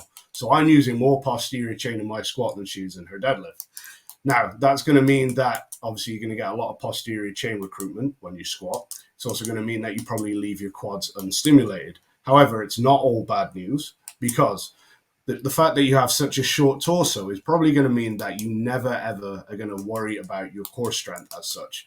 Not necessarily because your core is strong, but because the lever is so short that is going to be extremely stable and very easy to create a very rigid structure there. So you're probably not going to have to do a lot of direct core or bracing work to keep your torso strong enough to do the lifts that you need to do, purely because the lever is so favorable to you. However, longer levers are always going to mean that you have less stability. So the longer a lever is, the harder it is going to be to stabilize it during a movement. So when you have longer legs, you're going to need to do more work that focuses on stability and motor control. So like Chris was talking about earlier, things like slow eccentrics are going to be more useful if you have long legs or long arms in the case of benching compared to someone who has short limbs. And then likewise, because you're going through greater ranges of motion and the muscles are going to go into a greater degree of stretch, you're going to have a higher risk for muscle tears, muscle strains, and all that type of thing. So you're going to be more prone to quad and hamstring strains, tears during squats and deadlifts than someone who has short legs. Okay. So what if you're the other way around? Now you're going to have what people typically call like a good looking or a great squat. You're going to be more upright. You're going to get more forward knee travel. It's going to be a much prettier squat to look at in most people's opinions. However, it is going to mean that because you have to be made of something, if you have short legs, you then also have a long torso. So you have to work a lot harder to stabilize that longer lever, especially when a bar is up on the top of your back. So you're going to need to do more core work, and you're also going to be at a higher risk of getting lower back related injuries and all that type of thing, purely because the shear stress is going to be higher in those areas during these movements. So even though that you can squat with a more upright torso, which in theory means the shear stress is less, because the lever is longer, usually the shear stress actually ends up being greater. So a lot of people think that they don't need to worry so much about their lower back and things like that if they're squatting upright, etc., etc. But a lot of the time, the opposite ends up being true, and they need to do more designated core work than someone like myself who leans forward more when they squat. Okay, next up, Chris. So Chris put up a very, very similar table to this, so I don't want to go on about this too much. But basically speaking, when you're looking at your programming, if you come out with long legs, you're going to want to do anywhere between like 50 and 100% more anterior, so basically squatting or knee dominant work compared to posterior chain work. You're going to have to spend most of your time doing front loaded squat variations, because basically that's going to be the way that you enforce the fact that you get more forward knee travel and more knee flexion to actually get some decent quad loading in your squatting patterns. And the thing that I like to include when we're looking at like long-legged lifters here is that we need to put in some loaded stretching for like the hamstrings and quads, purely because it makes them more resilient than to go into those stretch positions during their RDLs, their deadlifts, and their squats and things like that. Now, the other thing that we need to take into consideration with the programming is that the longer your lever is, not only is it more unstable, but it's easier to develop bilateral imbalance or unilateral imbalance. So it's easier for someone with long legs to get a bigger strength discrepancy between their left and right leg as opposed to someone who has short legs. So they're going to need to put in more unilateral work in their programming compared to someone who has short legs. So things like Chris mentioned, like front foot elevated split squats, Bulgarian split squats, all those type of things are going to be probably need to stay in their programming most of the time to make sure that they don't end up developing an imbalance that way. And then if we go into short legs, again, 50% or 100% more kind of hinge work or deadlift hip dominant work. And we need to make sure that we're using variations that make sure that they use the hips to their full extent. So what you'll kind of see like with short-legged lifters, like say you give them an RDL, a lot of the time they'll get to the bottom of the movement, and then what they'll do is they'll bend the knee very slightly to shift some of the load onto the quad. And then when they go to reverse the movement, then they use the quad to get the bar moving and use some momentum, which ends up taking the stimulation off the posterior chain. So doing things like vert pulls, where you have the calves supported against something like a bench behind you, or doing like an RDL with a band around your hip pulling you backwards, can be variations that are really helpful there. Also things like GHRs and Nordic curls, basically any exercise that puts us in a position where we cannot use anything but the hip extensors to do the work for us. And then outside of that, they're going to need more direct core and lower back work. That could be things like reverse hypers. It could be seated good mornings. And a lot of the time, things like loaded carries are going to be what carries over best, so to speak. to their squat and their deadlift in terms of core work. Like things like crunches and sit-ups, cable crunches all kind of work okay. But if you want to get direct carryover to the strength work, things like farmers walks and zercher carries are generally going to have a much more direct carryover to that. Okay, next up, Chris.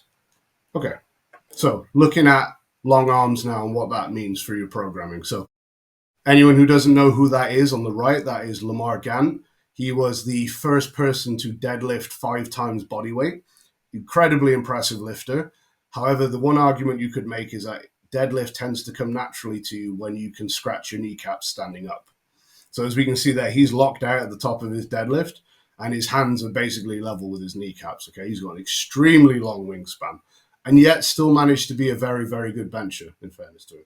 So he is a perfect example of a long-armed lifter using their proportions to their advantage. Okay, now, if you've got long arms, you're going to be dominant or very strong on pulling movements and weaker on pressing movements. Okay, so a long arm is a great lever if you need to pull a load towards the body, but it absolutely sucks for pushing things away from the body. So again, the whole kind of adage about programming where you need to do more pulling work than pressing work maybe doesn't apply to these people because they're naturally going to be pulling dominant. All their pulling muscles have good levers to work with. So that's probably not going to apply here. Likewise, as we kind of looked at with the leg length, they're going to have higher stability demands. So they're going to need to do more things like slow eccentrics and dumbbell work. Also things like hanging band techniques or using things like bamboo bars can be really helpful here. And as Chris mentioned, they're very poor at recruiting the muscles of the arm. They're going to be very torso dominant, for want of a better word, in terms of their muscle recruitment. And they're going to be more prone to pec injuries, specifically related to the bench press, purely because of the degree of stretch and the range of motion that the pec goes through during that movement. Okay. Then on the other hand, we've got our short-armed lifters. They're going to be the polar opposite. They're going to be naturally born pressers. They're going to be your gym bros in the gym benching every day because they're good at it. Okay, they're going to find that it comes very naturally to them. But the downside is then that they're going to be relatively weak on pulling movements because when you have a short arm, those levers are reversed. So your pulling muscles don't have a great lever to work with, but your pressing muscles do. So they're going to need to do, this is where kind of the adage of doing more pulling work than pressing work does kind of come into the fray and actually does apply a lot of the times. They're not going to have as much need for stability work because a shorter lever is going to be more stable, but they are going to have a hard time developing their more torso-based muscles, so chest, shoulders, as Chris said, because they're going to basically want to use their arm for everything because the elbows are going to go through greater ranges of motion than the shoulder in a lot of their pulling and pressing work. They're also going to be more prone to have like a kyphotic shoulder rounded posture. Obviously, our kind of current society and lifestyle doesn't help that. But when your pressing muscles naturally have better leverages and attachment points than your pulling muscles, they're naturally going to be stronger anyway. So it's going to make you even more prone to falling into that posture. So they need to be more aware of that. Okay, next up. Okay, again, so Chris kind of went over this before, so I don't want to go over it too much. But basically, when we're looking at long-armed lifters, we want to include some loaded stretching for their pecs, just to make sure that the tissues there are going to be resilient enough to handle the loading at the bottom of their bench press. They're also going to need to do some direct arm work. For example, you got a long arm guy benching. Most of the time, they're going to fail at the transition point where the load passes over to their front delts and their triceps because those are the weak points for them. So things like board presses and pin presses and anything that's going to overload the tricep is going to work very well for them there. Then on the other hand, we've got our short armed lifters who are going to basically try and turn every exercise into an arm movement. So things like using a pronated grip on rows is going to be a no-no because it's going to very easily make them, using a supinated grip on rows is going to basically going to make it a bicep exercise for them. So doing things like a pronated grip or a wide grip, for example, is just going to mean that the elbows go through a shorter range of motion, and it's going to mean that they can contribute less to the lift. So things like wide grip lat pull downs, wide grip seated rows, as opposed to like neutral grip seated rows is going to be a better exercise for them so that they can get better back recruitment. Now, for both of these individuals, they're going to struggle with overhead pressing for different reasons.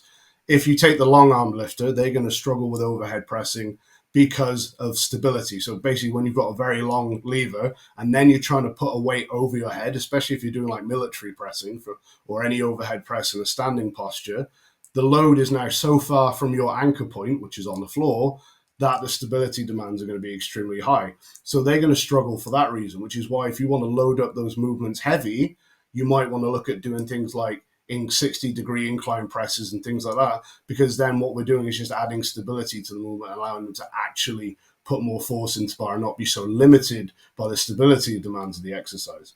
Whereas short-armed lifters are generally going to struggle with their overhead work just from a mobility point of view. A lot of them are going to be internally rotated and mildly kyphotic, which is going to make it very difficult for them to achieve a full overhead position. So again, incline work and similar exercises might be better for them, purely because it means they don't have to achieve that full overhead position with a vertical arm. Next up, Chris. Okay, so what we're going to do now is just go through like a chart of exercises that I think are probably the best choices for your strength movements and your assistance exercises based on your body type.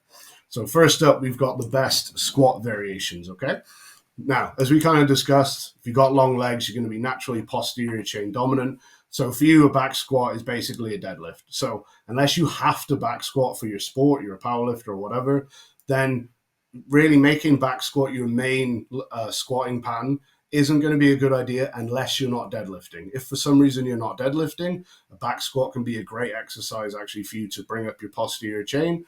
But if you're someone who's going to be doing any hip hinge or deadlifting at all, then back squat is almost ticking the same box twice. So you're going to want to look at variations that make you stay more upright, make you get more forward knee travel and more quad loading. So front squat would always be my go-to here. Whether you can do it with a traditional front rack grip or you want to use something like an SSB and put it backwards, that can work very well. If you do want to back squat, then realistically you need to make it more quad dominant. So going narrow with your stance, elevating your heels, or my favorite at the moment would be to put forward bands on the bar. This works especially well with an SSB. You just basically take a resistance band, tie it around the rack, put it around each end of the bar, and basically what it gives you is an artificial lever pulling the bar forward. It basically gives you the same levers as a front-loaded squat, but with the bar on your back. So you don't have to worry about getting in a front rack position, but you're going to stay more upright and load your quads more, and also probably be able to load more weight on the bar because you've got a more stable platform to put the bar on. Now, the other option, if you've got someone who really doesn't want to squat, would be to do something like a heels elevated trap bar deadlift or say a deficit trap bar deadlift. We can get to the point where basically they squat down and their hip is kind of like level with their knee at the bottom. That's going to be a pretty good quad builder for them. The only thing you need to make sure is that as soon as they go to lift the bar, that their hips aren't shooting up in space and they're just putting all that load straight onto their posterior chain. They need to keep the hips down, keep the knees forward, and come straight and let the hips and shoulders rise together so that the quads are doing more of the work.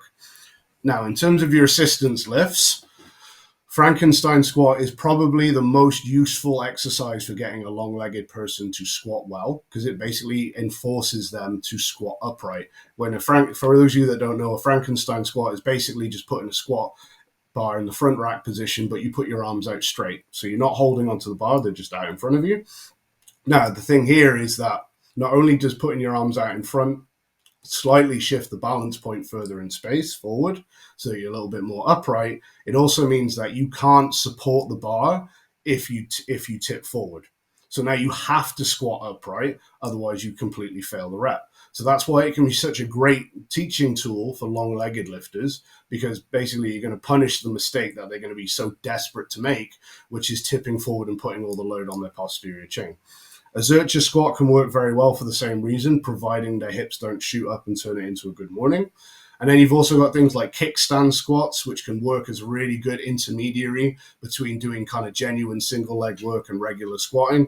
Kickstand is just basically like a split squat, but with your feet less separated, and you can load that up however you want, Zercher style back squat however you want. And then we've got things like Hatfield squats and belt squats. They can be really useful because basically the lift that you're least built to do is the one that will beat you up the most. So if you're a long-legged lifter, you're naturally going to find squatting volume more taxing. So things like belt squats can be really useful for getting more squatting volume in, but without beating up so hard on your nervous system and your joints.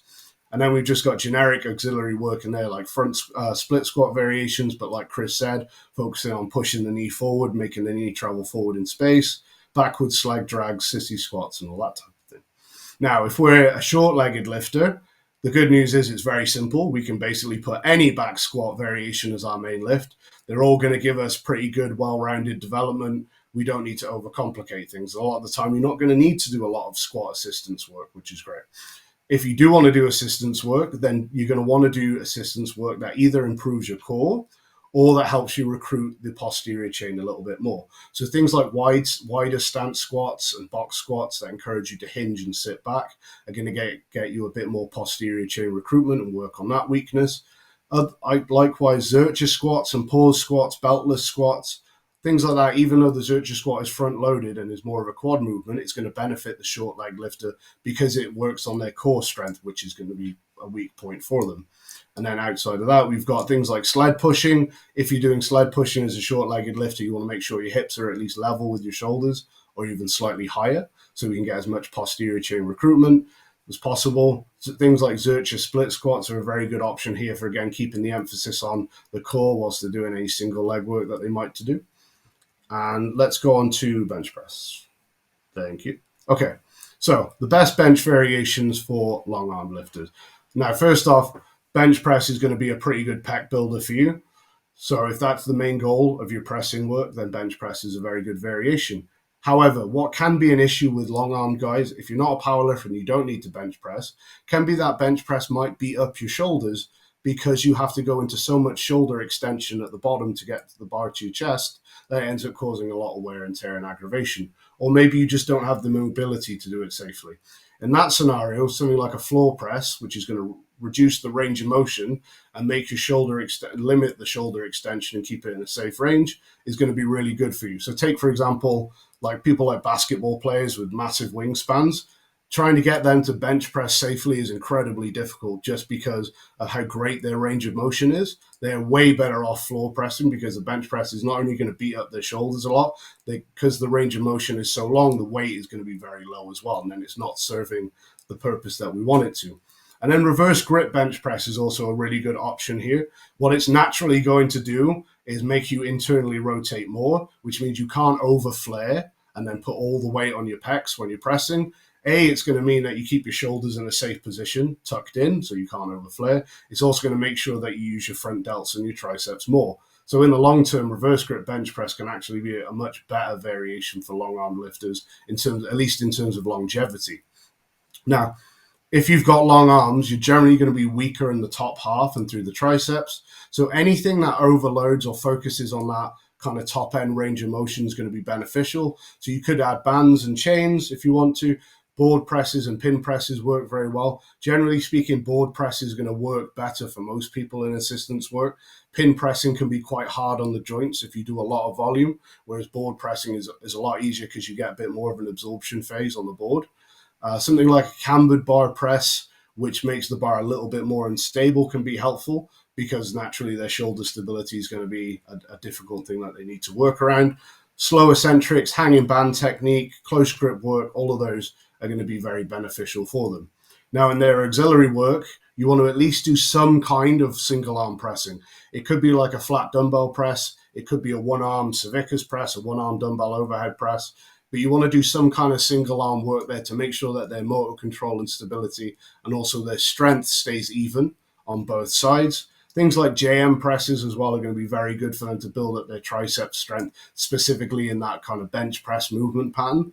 And then they're going to want to work a lot on their upper back to help their bench move up. So things like Kirk shrugs, Kelso shrugs, wide grip pendlay rows, snatch grip high pulls are all going to be very useful there. And then if we move on to short arms, now we're going to need to do things that bias the pecs in a little bit more. And also we want to make sure that we're using range of motions that are going to keep our shoulders healthy as well. Now, I put a paused bench press on there, not because I like to coach powerlifters and I powerlift, but because what you quite often see with short-armed lifters is because their upper back is weak, they tend to kind of dive bomb the bottom of their eccentric phase. So the bar will be nice and controlled till about halfway down, and then it will speed up and go down really fast into their chest. It will almost bounce off their chest, get a huge stretched reflex, and come up. Now, that illustrates that the upper back is not strong enough to control the movement, but B, they're also doing it because that massive stretch reflex gives them an advantage and makes it easier to get through the bottom half, which is the pec dominant part of the movement. So when we remove that ability and make them pause on the chest, we enforce them to use their pecs better, but also make sure that they keep their upper back set properly, which their shoulders are going to thank them for. They could also use a wider grip to get more pec recruitment, or even use something like a bow bar bench to increase the range of motion to make sure their pecs get good recruitment there. If you want to cheat for that, you can just put a pair of fat grips on a regular bar. That will increase the range of motion by like a ½ inch or so, and that can get you a very similar effect to using a bow bar in many cases. Now, in their assistance work, we're going to need to do things that either work on their upper back, specifically in relation to the bench, or work on their pecs. So things like slight decline presses, wide grip decline presses, Spoto presses, where we pause just off the chest, can be a great teaching tool for short-armed lifters. Not only how to maintain upper back tightness, because they don't get to rest the bar on their chest, but also then how to put the load on their pecs and drive through their pecs off the chest. Dips and dumbbell presses, and Larsen press, where you put your legs out in front of you and basically flatten out your thoracic arch, which means your range of motion is going to be greater. And then probably my two favorite back exercises to improve their back strength on the bench press would be the pendlay row, done with a bit of a narrower grip, and then also slingshot rows, so all like reverse band bench press rows. So imagine setting up for a bench press but putting reverse bands on it so the bar is weightless, and then you have to row the bar down to your chest. So you're basically just reversing the strength curve and teaching the individual how to row the bar down to them. Then for their auxiliary work, we're going to want to focus on the lats for their pulling work. So things like straight arm pull down is going to be really useful here, just because it eliminates their ability to bring any other muscles into it. And also some things like dumbbell press loaded stretches be very good for loosening off their pecs, which are naturally going to be very tight, and making sure that they develop a good mind-muscle connection with them. Okay, next up, Chris. Okay, last but not least, deadlift. So if you have long legs, basically any deadlift or even good morning variation is going to work pretty well for you. The reason that I like good morning variations for long-legged guys opposed to short-legged guys is purely because of the shear stress on the back. Putting a weight up on the top of the back and then hip hinging is something that a short torso person can usually handle reasonably well because of the short lever. You go doing that with long torsoed individuals and it can load up their lower back considerably, put a lot of shear stress on their lower back. So it has to be something that you're very careful with loading if you're doing that with short-legged lifters. And usually they're a lot better using it for like assistance work and higher reps and things like that. Whereas if you build like me with a tiny torso, you can probably do heavy good mornings all day long and you'll be absolutely fine. So you've kind of got carte blanche to pick any deadlift variation you want to be your main lift. Now, the main thing you're going to see with long-legged lifters in their deadlift is that they either don't get enough momentum off the floor through their quads to carry it through for the rest of the lift, or their hamstrings are not strong enough in the lengthened position to initiate kind of the second phase of the lift where it becomes hip dominant. So we want to do things that strengthen our start position off the floor, so they strengthen the leg drive portion of the deadlift through the quads so that we have more momentum off the floor. But we also want to use movements that specifically strengthen the hamstrings in the lengthened position, because that's where they're going to end up failing most of the time. So something like a block pull just below the knee, which will generally be where their sticking point is, can be really helpful, providing they're doing it with a vertical shin and putting it all on the posterior chain and the hamstrings in a lengthened position. Again, GHRs and Nordics can be really good for that. Snatch grip deadlifts can be very useful for strengthening off the floor, so long as they can do it properly, as in their hips and shoulders rise together when they initiate the lift and we don't see the hips shooting up in space, because then all that happens is all the load goes straight onto the posterior chain anyway. If we're using a snatch grip deadlift, it's going to be to strengthen our start position and our quad drive. If the hips are shooting up in space, then it's not going to achieve that for us. Now, my two favorites in this scenario would probably be a floating deadlift or a floor to knee deadlift. So floating deadlift is basically just a deficit deadlift, but you only lower the bar so that the plates are level with whatever it is that you stood on. So say you stood on a bumper plate, like an inch and a half or whatever it is. You start at the top, you lower the bar until the bottom of your plates are level with the bumper plate you're standing on. So now you're in your deadlift start position, but you're not able to support the weight of the bar on the floor. So now you have to learn not only how to create enough tension to support the alignment you need and the load of the bar, you also now have to then get that bar moving from that position, which can be really useful. If you don't want to do that, you don't have the mobility and the proprioception to do that well, a floor to knee deadlift can work very well as well. That's literally just practicing the knee dominant or quad dominant part of the lift, where you go from the floor to just below the knee and back down. And it's basically almost like a leg extension, but with the bar in your hands. You should just see the shoulders and hips rise together, the knees go forward and back together. Now, in their kind of lower grade assistance work, I'd usually put in something like a kickstand Romanian deadlift to make sure that we're not developing a unilateral imbalance. That can be a really easy way of them getting in some extra hip hinge work, but without loading it up very heavy. Strict pendlay rows and seal rows are going to be great for strengthening their upper back, specifically for the deadlift. Their lats are generally going to be very strong, but it's going to be their traps, rhomboids, and rear delts that let them down. And things like leg presses and hack squats are going to be good for working on their quad strength without beating them up too much. Now, if you're on the opposite end of the spectrum and you've got short legs, most of your deadlifting probably needs to be done from like an elevated position. So we looked at Rob at the beginning there. He's like 6'4", and even though he competes in powerlifting, he pretty much does all his deadlifting from about a 2-inch block all year round, except when he's about 6 weeks out from prep. Why? Because he can actually handle considerably more volume on his deadlift if he puts on a 2-inch block than if he deadlifts from the floor. If he can handle about 50% more deadlifting volume just by shortening the range of motion by 2 inches, he's going to get a lot stronger than if he was limited by his lower back deadlifting from the floor all the time. So long as he's squatting, we're going to be strengthening his quads, which is the primary mover in those first couple of inches of the deadlift anyway. So as long as we're still strengthening the quads through squatting, missing out those first couple of inches of the range of motion isn't going to matter too much until we really need to show that deadlift strength from the floor. And again, if you're not a power lifter and you don't need to deadlift from the floor, then why do it?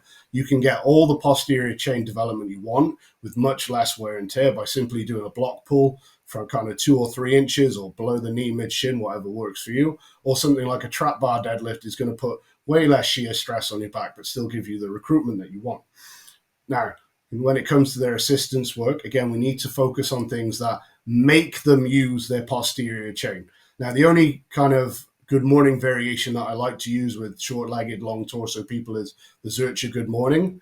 The reason for that is the load is going to be put more central to the torso, so the shear stress is less on the back, but it also strengthens their core and their upper back at the same time. So it basically hits 2 birds with 1 stone. Outside of that, things like vert pulls, like we mentioned before, where they hinge back with their calf support, it can be very helpful. And things like sweeping or stiff-legged deadlifts will be really helpful here. So a sweeping deadlift is basically just a deadlift where you tie a resistance band around the center of the bar, and then you anchor it in front so that then the bar is pulling the bar away from their shins. So then when they go to deadlift it, they have to basically do an isometric straight-arm pull-down to keep the bar against their shins, because it's really common for short-legged people to lose the bar forward when they deadlift, because they're generally going to start with their shoulders more in front of the bar than someone who has a short torso. So if your shoulder is more in front of the bar, there's a bigger lever trying to let the bar swing out in front of you. So that means your lats have to work a lot harder. So the sweeping deadlift is basically just exaggerating that and then making them work on it and strengthen it. Also, things like axle bar deadlifts can be really helpful here for the same reason. It shifts the balance point further out away from them, makes their upper back and their core have to work stronger throughout the lift. Then in their kind of auxiliary work, things like straight arm pull downs to isolate the lats are going to be very useful. Pull through and leg curl variations for their hamstrings. And then they're going to need to do a lot more kind of traditional, inverted commas, core work and designated glute work compared to someone who has long legs. Okay, next up. Okay, so I've just spent ages telling you that everyone's different and that everyone has to lift differently, and we can't expect the same from people depending on their proportions and their joint morphology. Now I'm going to give you a couple of tables that basically allows you to compare yourself to everyone. Sounds very hypocritical, I know, but strength ratios can be really useful here just as a rough guide to see if you're like out of whack, if you like. So if you have any weak points in your movement patterns compared to other places. So the things to take into account when you look into these tables are, first off, it's based on you having equal skill across all of them. So you can't just front squat for the first time in 6 months and then say, my front squat is weak compared to my back squat. It's also based on someone having normal proportions. So basically, if you've got long legs, we know that you're going to excel on deadlift and struggle on squatting patterns. So when you look at this table, what you want to do is just shift the percentages a little bit. So a little bit more would be expected on your deadlift if you've got long legs, and a little bit less would be expected on your squats. And you can do the same with the arm length on the bench press variations and things like that. So basically, this is just a tool for you to look at, compare your strength on different lifts, and just help you identify a couple of weak points. Okay, next up. So like I said, it's based on you having normal proportions, kind of equal skill level, but also it's important to remember context here. So like if you're a person who doesn't need to ever deadlift from the floor or doesn't need to back squat, maybe it doesn't matter too much that your deadlift from the floor isn't that great or your back squat isn't that great, but maybe your front squat is very good, for example. So it all just depends on what you need to be good at for your chosen goals. Next up. Okay, so this is like a whole body strength chart. So basically, you can plug in all your numbers here and see how you kind of compare. The only kind of caveat here is if you're a lady, then you need to lower the upper body percentages on this chart specifically by about 20 to 25%, purely because women are going to have an upper body strength deficit relative to their own lower body compared to guys. So I think it's question time. There we go. There's our sale again. Body Type 35 gets you 35% off our online courses and programs. Crazy. All right. It's supposed to be the Q&A question section. Bill, the last 30 seconds was just Tom talking about about the Q&A. Now I'm not fully comfortable with like shifting back and forth, so maybe we're gonna take like a few questions. In a way, we've been a bit longer than usual or than planned. Worst case scenario, when you go on a replay on the T Nation forum, which we're gonna have access to, just write your question in the thread, and we're gonna be able to answer that there. But if you have a question here, you just type in the chat section, and I or Tom will answer you. So again, if there is no question, I think that it just means that we did a good job, or that you are all half asleep. So whether that is, hopefully it's the first one. If not, well, all I can say is thank you for being here. Again, the replay will be available for pretty much forever on the T Nation link that you've been sent, so you can always watch it. You can ask question in the thread here. For example, on the last webinar we had, I had like 10 or 12 questions in that thread. So I go there pretty much daily. So I will answer your question there. And the question here, where are you going to send this amazing PDF? It's going to be downloadable in the same link as the where you're viewing this right now. So basically the link you're given is a link to the viewer in the T Nation thread, and the download will be normally beneath that. It should be there tomorrow, just as well as a replay of the video. As a long arm lifter, can you overload the top end of a bench with a bench press band? Yes, that's something that Tom mentioned earlier. That if you have if you're a long limb, you want to emphasize the top. So using bands, using board presses, or using chains are a good option. Personally, I prefer chains over bands because I find them to be less stressful.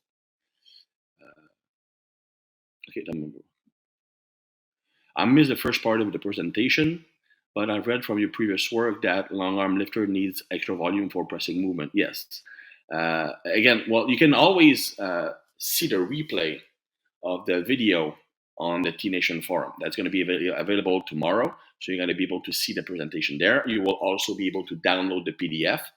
So that will allow you to get the answer to your question. But basically, the way I teach it is that each person has a certain amount of volume they can do in the week. That's the amount of money they can invest in their training. And so it's up to you to decide where I want to invest that volume. So when you found a volume you're pretty comfortable with, remember that every time you put something in, you need to take something out. So if you had 5 sets for, let's say, your chest, well, you're going to have to take out 5 sets for something else, just to maintain the same overall volume. With mechanical tension in mind, do you think that means that we should not single arm exercise where one arm rests while the other body? No, that doesn't matter. I actually like single arm work, especially for lagging muscles, because then you're going to have the whole neural drive sent to one muscle. rather than two sides. So that's actually one strategy I use for a lagging muscle group. So in that case, I would have like a short rest period between two limbs, not the full rest. For example, you might rest 1 minute between left and right, and then 3 minutes between sets.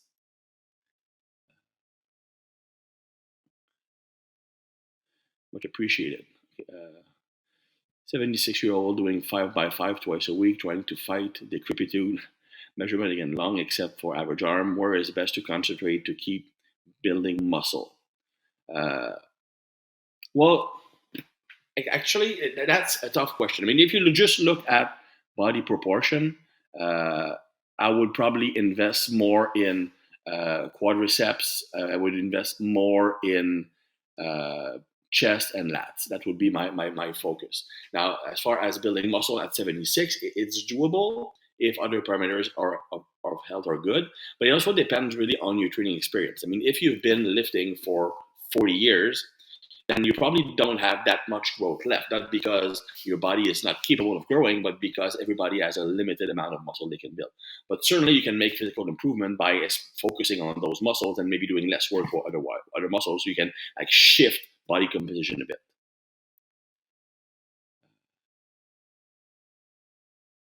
Okay, Tom, I'm going to try to put you in to answer Lucas's question.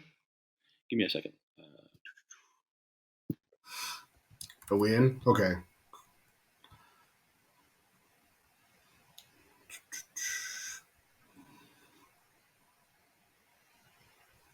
Okay, cool. Okay, Lucas, long limbs, long arms athlete, extremely weak biceps, strong triceps, strong chest, but strong. What is the explanation for my strong triceps, although I do have long arms? What do I do to grow my biceps? Very good point. Right. So, first off, what I would probably say is look at analyzing how you're doing your pressing work. So, chances are you're probably bench pressing and overhead pressing in a manner that is going to be preferentially recruiting your triceps. So doing that enough over time is giving you good tricep strength and development. So have a look at the angle of your forearm when the bar is on your chest. On bench press, for example, if your forearm, if this is straight up, if it's angled back towards your head, like so, because you're touching too high on your chest, that actually puts way more emphasis on the triceps than when you're pressing up, because you have to go through more elbow extension when you press the bar. So quite often it can actually be down to, without being kind of offensive here to you, if your technique isn't great, then it's possible that you've been recruiting the triceps more in some of your pressing work than if your technique was optimal, inverted commas. But it's probably done a good job for you because it's giving you good tricep recruitment in a person that normally wouldn't. So first off, I'd look at your technique. How wide is your grip relative to your shoulder width? And what's the position of your forearm like at the bottom of your bench? And also, if you look at it, not just kind of from the side, is it angled back towards your head? But also if you look up your body, if your forearms are angled in like this, so your wrists are sitting inside your elbow joints, that again is going to put way more emphasis on your triceps during the press. And you could do the same thing with your overhead pressing as well. If your elbows are outside your wrists in the start position, you've got to go through a lot more tricep extension to get the lift done. So it's quite possible that just by chance that you've been recruiting your triceps a lot more in your pressing work just by how you've set up.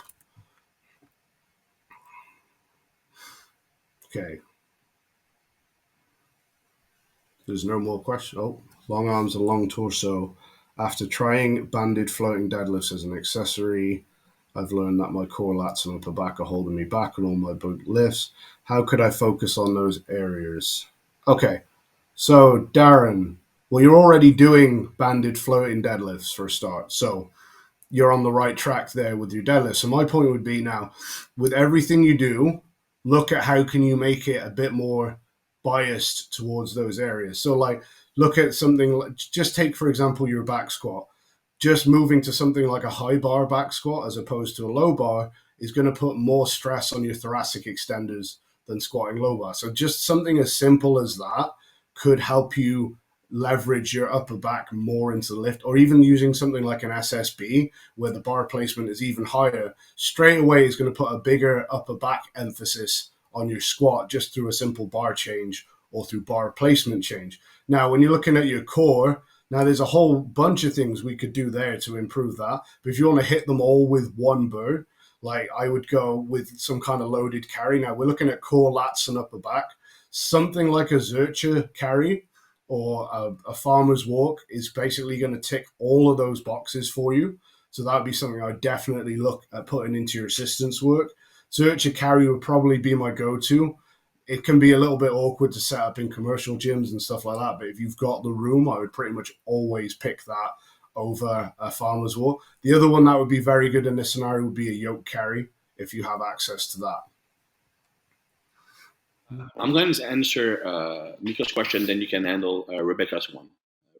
So Mika, so basically you're giving more information about your question. What you meant is alternating. Should you alternate like sides? For example, in walking lunges, you do one right, left, left, left. Is it better to do that or do all reps for the right and all reps for the left? And my answer is that it depends. If you're working on a muscle that is harder to develop for you, let's say your biceps are stubborn, and it's better to do all your reps for one side. Then rest a minute, then do the other side. The reason is that doing all your reps on one side, then resting 1 minute allows you to recover your central drive, and you can send more neurological drive to that one side. And because it's a weaker muscle, it's harder to stimulate. Whereas if it's a muscle you have no problem developing, then you can alternate side just as well. That's not a problem.